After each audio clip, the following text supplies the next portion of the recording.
палочки волшебные. Крючок танцует, создавая пейзажи из нитей самых обыкновенных. Татьяна, ты творишь неспешно, вплетая в узоры свои мечты. В каждом стежке частичка души, в каждой петельке нотка тепла. Ты вдохновляешь, творишь и спешишь делать мир краше силой своего дела. Всем здравствуйте! Меня зовут Татьяна, и я рада приветствовать всех, кто заглянул сегодня ко мне в гости. Прошла неделя, и мы с вами встречаемся вновь для того, чтобы я вам показала, что мне удалось связать за неделю, что я продолжала, начинала, в общем, над чем я трудилась всю эту неделю.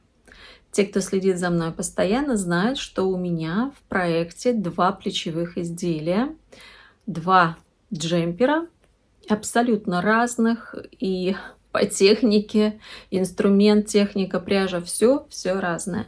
И у меня большой долгоиграющий проект, это мой плед орхидеи, который я вяжу пока еще меньше месяца, еще нет месяца, как я вяжу этот плед. И я двигаюсь к половинке этого пледа, но те, кто знает, что такое мозаичное вязание, имеют представление, что это не быстрый процесс, тем более здесь большое количество петель, не только в ширину, но и в высоту большое количество рядов. Поэтому вяжу уже теперь, не следуя своим установкам, у меня не получается, потому что если есть какие-то проекты, которые уже на стадии завершения, мне хочется максимальное время уделить именно им. А уже в какое-то свободное время или в каких-то перерывчиках я занимаюсь этим пледом. Большую часть времени на этой неделе я посвятила своему крючковому джемперу. Очень многим уже на стадии полуфабриката это изделие понравилось. И мне это очень приятно, мне и самой очень нравится этот проект. И начала я его, можно сказать, благодаря вот этой вот пряже, которую мне было необходимо для того, чтобы закончить другой мой проект, жакет мотивами, но он сейчас в заморозке, в ожидании.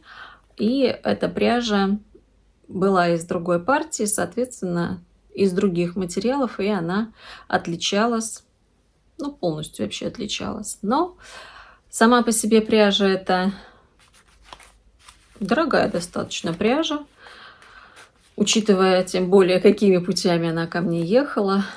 И мне не хотелось просто положить ее в свои запасы, чтобы она лежала. Мне хотелось пустить в работу, и я решила ее сочетать с другой какой-то пряжей и тоже работать крючком. Она очень мягкая, приятная, шелковистая, несмотря на то, что здесь 100% альпака.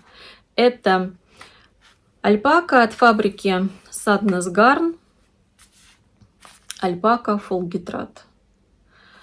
Вот именно такой пряжи в России нет. Другие виды пряжи от Sadness Garn можно найти с легкостью, и даже в составе которых есть тоже альпака, только с другими названиями. Я не знаю, какая она сама по себе, но вот именно такой нет.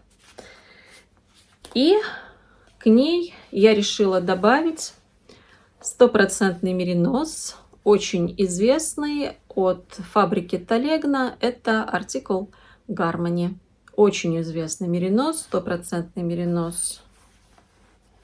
Не знаю, файн или не файн. Здесь я сейчас и не прочитаю. Цвет такой интересный. И не розовый, и не сиреневый. По-моему, назывался пыльная роза, я уже не помню. Но я даже не знаю. Интересный цвет. Была пряжа по акции, именно если берешь бобину целиком. Вот я взяла эту бобину, она больше килограмма. Перематывала в 4 сложения. Здесь 1500 метров в 100 граммах и вязала свое изделие. И вчера мне удалось мой джемпер закончить. Я его постирала, он еще во влажном состоянии. И я вам покажу его сейчас на вешалке. У меня еще даже здесь вот предполагаться вот здесь вот пуговки. Я еще не пришила, ну потому что оно влажное, нужно, чтобы оно высохло. Мой джемпер готов. Я примерила его, когда я его связала, я надела на себя еще до ВТО, примерила. Ой, как я счастлива, что я связала себе это изделие. Мне очень нравится, что получилось. Получилось очень здорово, так как мне и хотелось. И правильно, что я не стала сюда никакого третьего компаньона добавлять. Здесь вот этих двух пряж вполне хватило. Влажное состояние у этого джемпера, но он готов. И получился он очень классный. Мне нравится то, что получилось. И на следующей неделе все, кто так ждет, сразу же говорю, ждите, на следующей неделе выйдет мастер-класс. Ну, скорее всего, к середине недели. Он действительно очень классный. И после ВТО скажу, какое чудо произошло. С нами недавно поделилась Оксана лайфхаком, как можно снять пропитку с бобинной пряжи. Я, например, никаких средств специальных не покупаю для стирки шерстяных изделий. Я привыкла и уже достаточно длительное время свои изделия я стираю с жидким хозяйственным мылом. Оно имеет очень приятную легкую отдушку, оно не пахнет хозяйственным мылом совсем. Я в Телеграме показывала, меня спрашивали. И меня вполне устраивает это средство для именно ручной стирки. Но с Оксаной тоже поделилась подписчица, что нужно замочить в растворе с содой. И нам Оксана показала, как действительно эта пропитка просто отделяется. И я вчера тоже так же сделала. Замочила на 20 минут в содовом растворе. Я была в таком восторге, то есть как ребенок, который какие-то химические опыты делал. Действительно. Вот вся пропитка вышла просто из этого изделия. Оно стало очень мягким. И когда я в ванную заходила, такой запах был. Мне Алиса говорит: мама, чем пахнет, я не пойму. Действительно, не очень приятный запах. Это запах вот именно пропитки.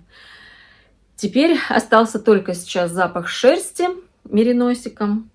Все высохнет. И я вам покажу, как это изделие смотрится на мне. Ну, а те, кто захочет для себя нечто подобное, обязательно тоже сможет сделать. Так что я очень довольна тем, что я закончила. Поэтому максимальное количество времени я и посвящала этому джемперу, чтобы мне его закончить. И вообще, знаете, когда даешь какие-то обещания, ну это, конечно, как я же не сказала на 100%, я сказала, я постараюсь. Но для меня, если я сказала, да, вот это какое-то слово, что-то пообещала, то я стараюсь это выполнить. Вообще стараюсь не давать обещаний, если я не могу их выполнить. Поэтому это очень подстегивает. Раз сказала, что постараюсь, значит, я и старалась его завершить. Второй мой проект из пряжи ручного окрашивания. Так, давайте сейчас. У меня несколько контейнеров. Это уже вот второй цвет, на который я переходила с мохером сине-фиолетовым. Я вам показывала на прошлой неделе, что я вывязала жаккард. Какие у меня были предположения? Я не планировала вязать этот жаккард полностью по джемперу, потому что здесь идут переходы от одного цвета к другому. У меня 4 пасмы было мне прислано в подарок, 4 пасмы, и все 4 эти пасмы я хотела включить в одно изделие. Фуксиевый цвет, вот этот, я сразу предполагала, что я буду вязать его именно акцентом делать. И он хорошо именно смотрится в виде жаккарда вот этот фуксиевый цвет, а потом уже переходит в... То есть здесь синий-фиолетовый, здесь больше фиолетовый. Вот, посмотрите, поближе покажу. А верх у меня светлый, вот такой. Сейчас сначала расскажу. Третья пасма, она мне даже была и не перемотанная. Я перемотала в выходные, потому что я, когда связала первую часть, перешла во вторую. И вот переход от первой ко второй части изделия, он был очень плавный, практически незаметный. Потому что эти две пряжи, они, ну, как-то, может быть, здесь из-за жаккарда. В общем, они... Здесь плавный переход получился. А третья пасма светлая. Но я и хотела, чтобы у меня к лицу был светлый цвет. Я не хочу к лицу темную пряжу. Мне это не нравится. Вообще темный цвет к лицу я не использую. Но я сначала говорила, что буду сочетать. Сейчас достану. И все здесь лежит. Вот с таким мохером. Это китайский мохер. У меня целый моток. И он, в принципе, сюда бы подошел. Но когда я отвязала вот эти две части, это Астра, мохер Астра. Мохер, который я добавляла в фуксию, это мохер от Сессия Вивьен. Шикарный мохер, который я у Оксаны брала. Это 70% мохер и 30% шелк. Замечательный мохер. Очень красивый, придает блеск, мягкий. Мне не захотелось в третью часть изделия, ну, так скажем, удешевлять. Я ничего не имею против. Сама я вязала из абсолютно разной пряжи. И когда-то было время, когда я счастлива была, когда мне мама на 14 лет купила 3 пасмы карачаевской пряжи. Но всему свое время. Сейчас, конечно, мой кругозор в плане пряжи достаточно, скажем так, развит, поэтому я решила, что я все-таки закажу хороший мохер и буду добавлять в эту пряжу ручного окрашивания хороший мохер, чтобы у меня уже полностью было изделие. Опять, да, не приготовила все, чтобы у меня было изделие все-таки полностью такого, так скажем, как сказать. Пусть оно выглядит дорого-богато. И я заказала мохер от фабрики Кутнор Виторио. Я работала с мохером от Кутнор. Вязала себе джемпер. Я сейчас, конечно, не вспомню, какой из, по-моему, Клаудия, наверное. Не вспомню сейчас, какой я мохер, в каком я джемпере использовала. Там был Сиела, мохер Сиела. Мне он очень понравился, потому что я работала с мохером от Лана Гата, и скажу, что мохер от Кутнор по качеству гораздо больше мне нравится. В нем нет колкости. Вот от Лана Гата все-таки, ну, не скажу, что прям колючий-колючий, но все равно не такой мягкий. Вот этот очень мягкий. Здесь классический состав мохера на шелке. 70 мохер и 30 шелк, 25 граммов, 200 метров. Цвет вот нежно-сиреневый. Я искала, чтобы цвет был нежно-сиреневый. И он очень хорошо сочетается с третьей пасмой. И я, в принципе, я уже, видите, здесь, конечно,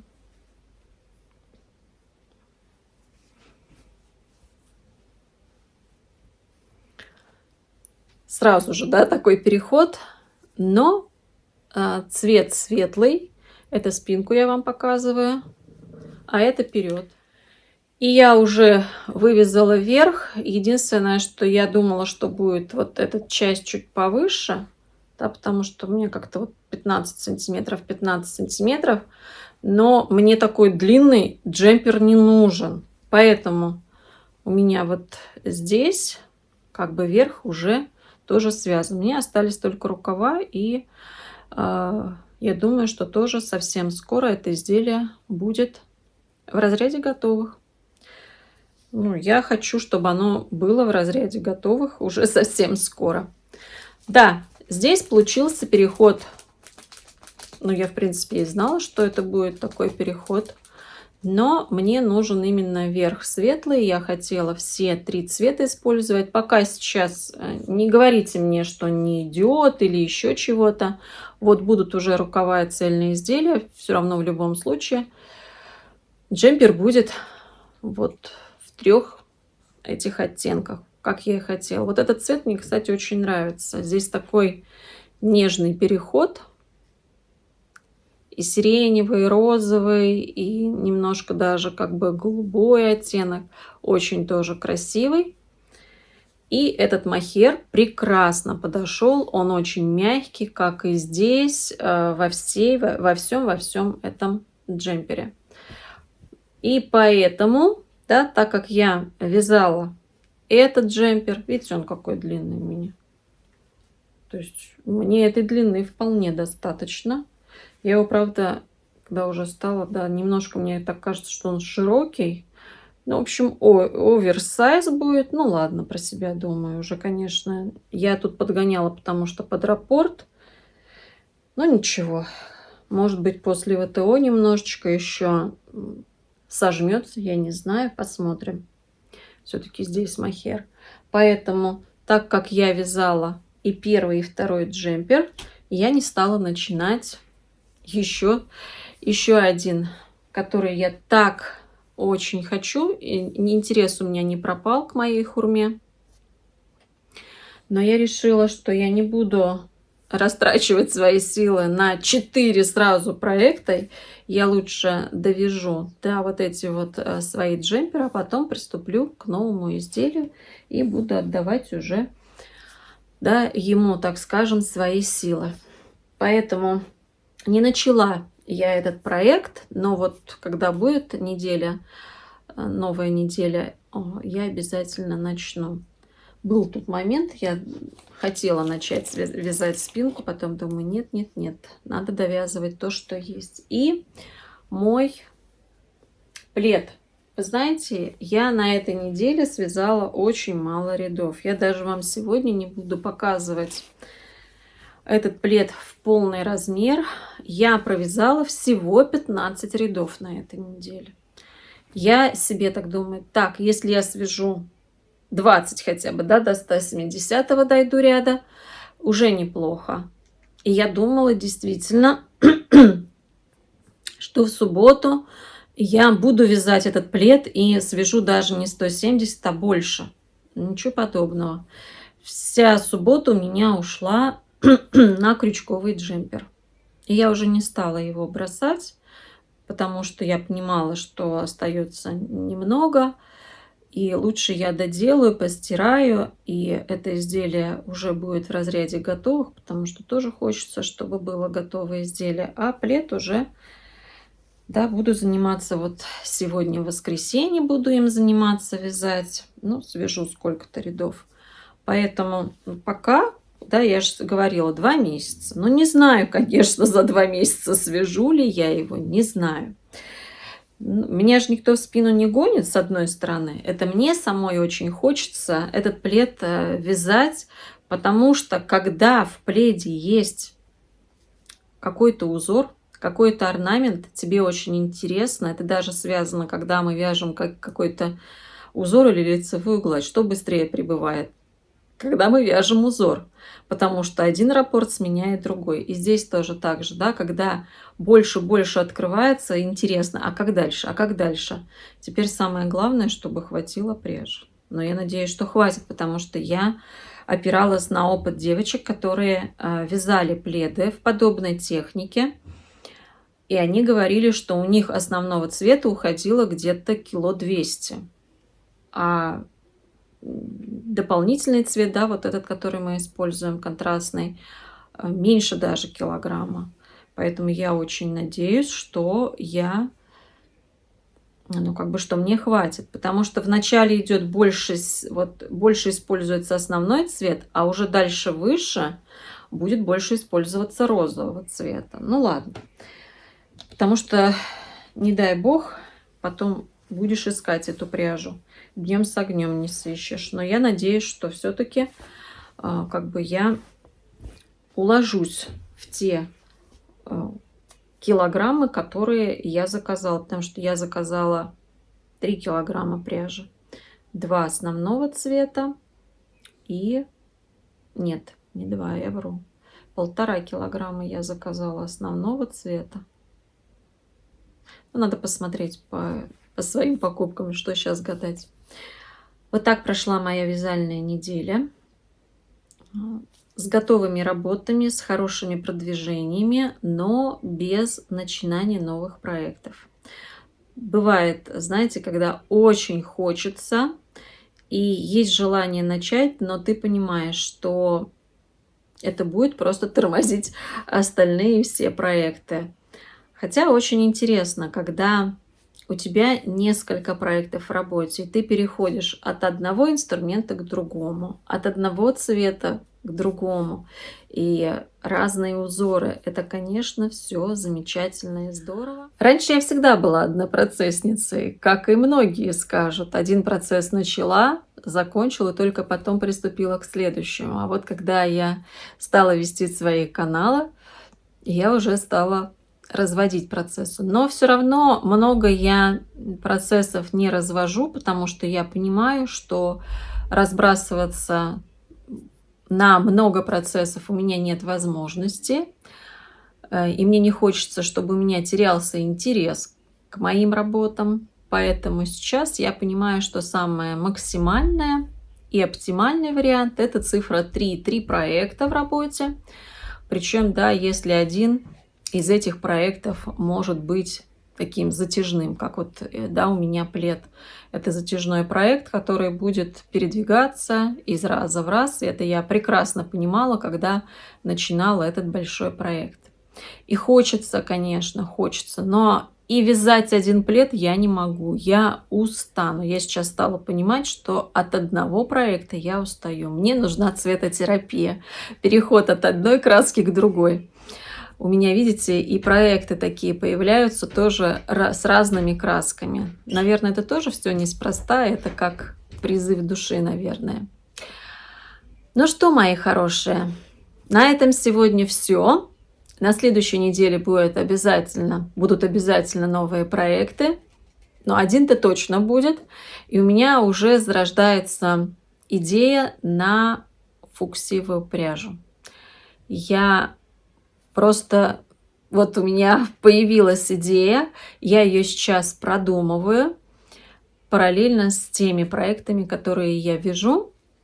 Поэтому буду сейчас эту идею вынашивать. Ну а если все получится, как я задумываю, то вы обязательно это все увидите. Благодарю всех вас за внимание. Желаю вам хорошего настроения. Желаю интересных проектов, красивой пряжи. А мы с вами увидимся совсем скоро. До новых встреч. Пока-пока.